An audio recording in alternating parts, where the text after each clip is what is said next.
Try walking straight before you play soldier, old man.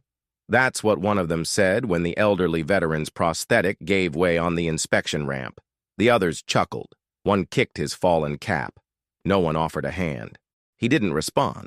He just reached down with shaking arms and tried to fix the strap alone. But near the registration window, a young officer quietly stepped away from the line. No words, no order, just a quiet, deliberate act. And the entire inspection station held its breath. Walter H. Briggs arrived at the State Vehicle Inspection Station the same way he did every first Thursday of the month, alone, early, and already wearing his pressed uniform jacket. It wasn't required, nobody asked him to wear it. But the olive-drab sleeves, faded at the cuffs, still made him feel like he belonged to something bigger than himself.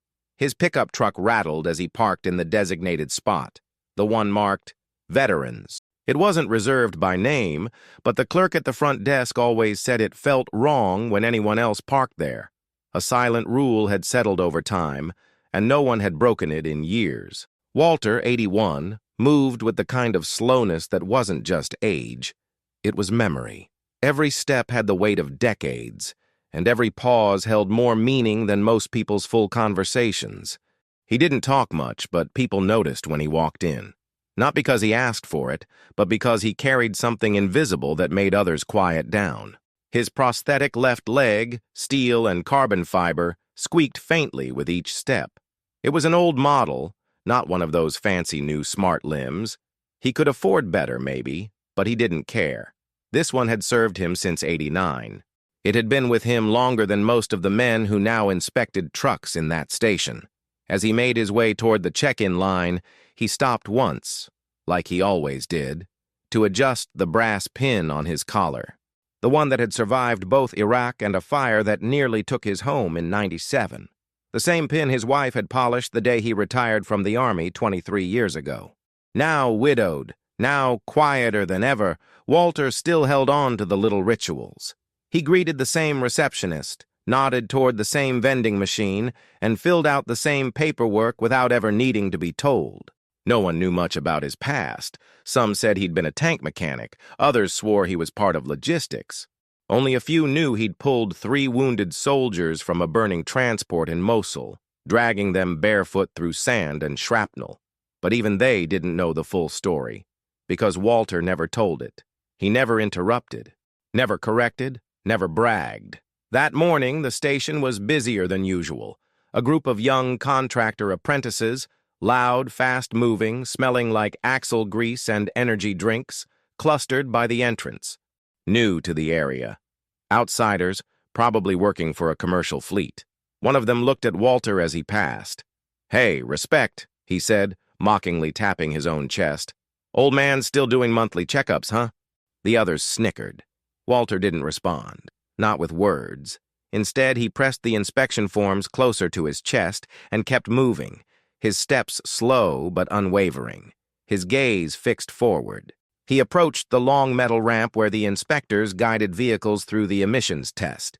This was where he always waited, not inside, not seated, but standing at the edge under the midday sun. Even when offered a chair, he refused. "If the engine has to run," he'd once said, "so should I." But that day, as he stepped onto the metal incline, his prosthetic buckle, the left latch, slipped. And in one motion, quiet but cruel, the world around him changed. The moment the prosthetic slipped, Walter's left side gave out with a metallic snap. His body pitched forward, hands outstretched, and the manila envelope carrying his inspection papers went flying across the pavement. The contents scattered like dry leaves, insurance slips, discharge paperwork, and a maintenance checklist neatly folded beside a photo of 5 young soldiers, their faces smudged with dust, one of them clearly Walter in his prime. He landed hard, the prosthetic leg bent beneath him at an awkward angle, his jacket twisted, elbow scraped, breath knocked out of his chest. But not a word came out of his mouth, no grunt, no complaint, just silence. His military cap rolled forward, stopping near a cluster of work boots, the same young contractors who had joked minutes before. For a moment, no one moved. Then the one with the toothpick stepped forward. He didn't help. He didn't even kneel. He tapped the fallen cap with the tip of his boot and gave it a casual flick. It spun on the concrete like a tossed coin. "Guess they don't make soldiers like they used to," he said, loud enough to be heard by half the lot. The others laughed. Not all of them, but enough. A clipboard inspector standing by the garage door shifted uncomfortably. He didn't say anything, just turned and walked back inside. A clerk behind the front counter stared at her screen a little harder. Nobody moved to help. Walter stayed there, braced on one hand, the other slowly reaching for his leg. He pulled the prosthetic toward him, trying to realign the strap that had slipped. His fingers trembled, age and impact working against him. But his face remained calm, his mouth closed, his eyes scanning the ground for his documents. He spotted the photo first, fluttering under a pickup's tire. With a grunt, he reached out, inch by inch, one knee dragging behind. He moved like a man who had crawled before. A man who knew how to ignore pain because there was something more important on the line, even if that something was just a piece of paper with memories on it. A voice from the back of the line said quietly, "Hey, someone should help him." No one answered. No one moved. Walter's palm finally closed around the photo. He brushed off the dust and tucked it gently into his jacket. The laughter had faded, but the silence that followed was louder. Behind the emissions bay window, someone was watching. A young man, maybe early 30s, in full military dress uniform, stood quietly by the wall. He had arrived 10 minutes earlier, unnoticed, waiting to have his government vehicle cleared for service. Bronze star on his chest, sharp crease in his trousers, face unreadable. When Walter fell, he didn't flinch. When the laughter began, he didn't react. But when the cap was kicked, something in his stance shifted. A stillness that wasn't passive. It was restrained. His hands slowly moved behind his back. His heels drew together in instinctive discipline. He didn't speak. He didn't step forward. Not yet. Walter, still on one knee, tightened the buckle on his leg. He pushed himself up, inch by inch, refusing to accept a second of weakness in front of strangers. His breath was uneven. His clothes were dusty, but his back remained straight as he retrieved his cap from the concrete. He dusted it off, placed it on his head, and turned toward the inspection ramp again. And that's when the officer moved. The officer stepped out from the shadows near the emissions bay without a sound. No shout, no command, no speech.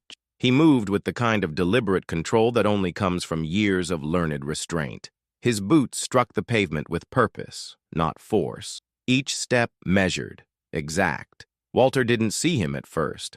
His eyes were locked on the ground in front of him, making sure his next step wouldn't betray him again.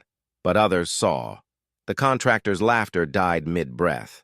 The officer stopped 2 feet from Walter, still standing tall, the ribbons on his chest catching the overhead light as he glanced down. Not in pity, but with a kind of quiet reverence. He lowered himself to one knee. One hand reached out, not to grab, not to assist, but to offer. Open palm, no pressure, no urgency.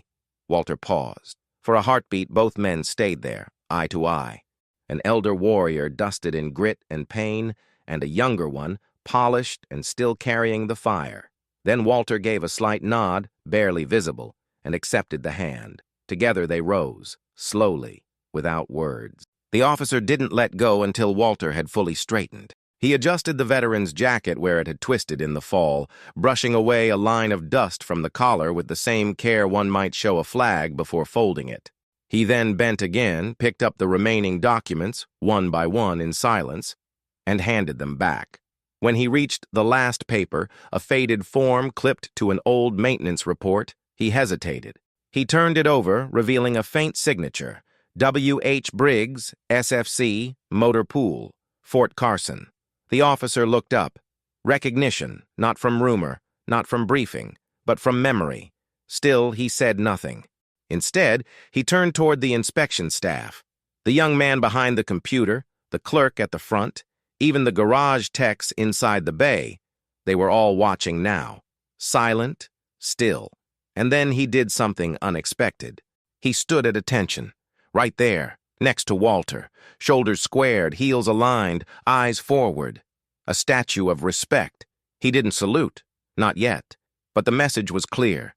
This man beside me, you look at him. You stand for him. You don't ask why.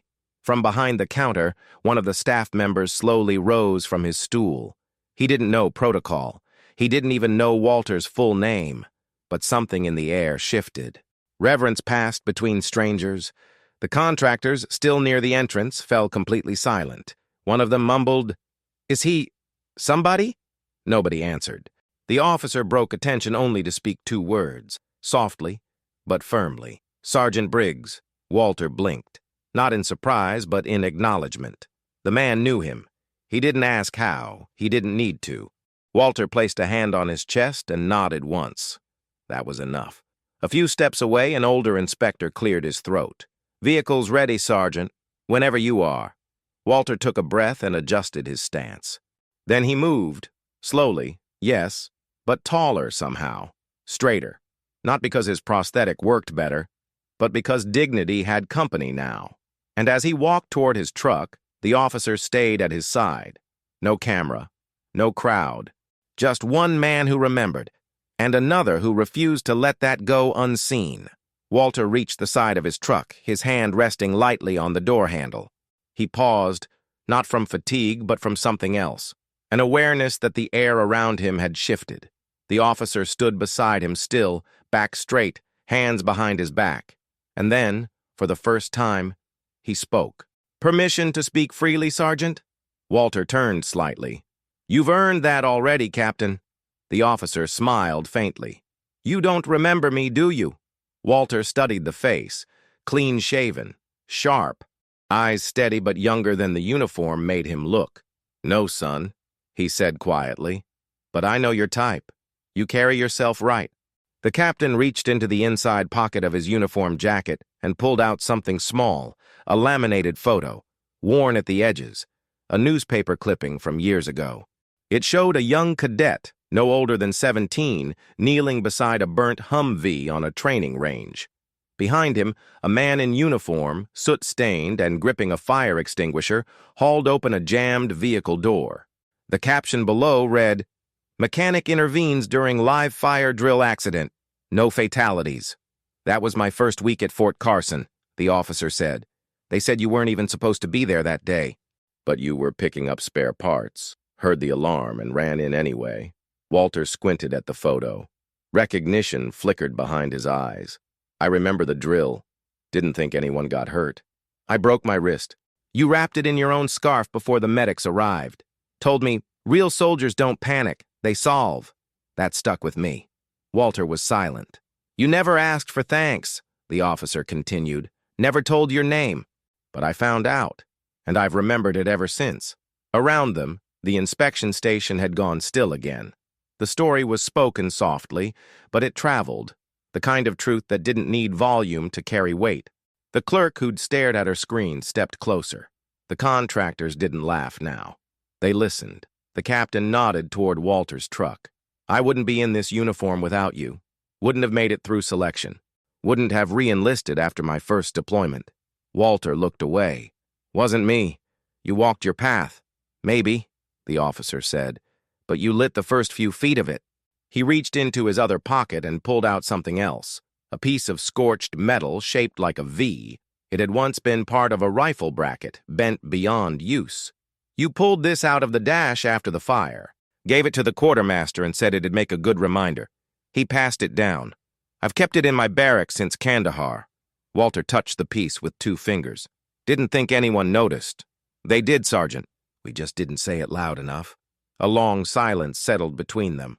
Then the captain turned and faced the small crowd, inspectors, workers, even civilians waiting in line, and raised his voice just slightly. "This man didn't fall today. He stood. And if any of you think age erases duty, look at him." He placed the scorched metal piece on the dashboard of Walter's truck, gently. "Still standing, sir, because you showed me how." Walter cleared his throat, suddenly uncertain of what to do with his hands. He gave a small nod, one only military men would understand, and that was enough. 1 week later, Walter returned to the inspection station. Same jacket, same pickup, same slow, steady steps, but something was different. As he pulled into the lot, he noticed a small group gathered near the building's front wall. They weren't inspectors or clerks. They were young men and women, some in uniform, others not, all standing respectfully as he parked. The veteran's spot, his usual, had been freshly painted. The faded white letters had been redone, but now they were framed by a blue border. And above the parking sign, a wooden plaque had been bolted to the concrete wall. It read, "Reserved for Sergeant Walter H. Briggs, still standing," in recognition of quiet service and the strength that never asks to be seen. Walter stared at it for a long moment, not in disbelief, not in pride, just stillness. No speeches, no ceremony, just truth made visible. The same captain from before, now in civilian clothes, stood a few feet away, hands in his pockets. He gave a nod as Walter stepped out of the truck. Nothing more, nothing less. Walter approached the ramp, the same one where he'd fallen, but today something unexpected waited at its base. A wooden bench, simple, unpainted, the kind you'd find outside old train stations or firehouses. Etched into the top slat were the words, "If the engine runs, so do I." Someone had remembered. Walter didn't sit. He rested his hand on the bench for a moment, then continued his way to the check-in window. As he passed the reception desk, the young clerk stood. "Good morning, Sergeant," she said softly, placing a sealed envelope on the counter. "From the Office of Veteran Affairs. Captain Fields submitted a commendation." Walter slid the envelope into his coat without opening it. "Tell him he's late. I did my job 40 years ago. He says you're still doing it." Walter gave a dry chuckle, a sound rare enough to make two nearby techs glance up in surprise. The inspection went, as it always had. Thorough, efficient, no special treatment. But something had shifted in the air. People stepped aside more naturally. They didn't avert their eyes. They met his. Some nodded. One man, a young mechanic with grease on his collar, paused mid-task to say, "My uncle was in your unit. He told stories." Walter simply said, "He made it home. That's what matters." As he left, he passed by the group that had mocked him the week before.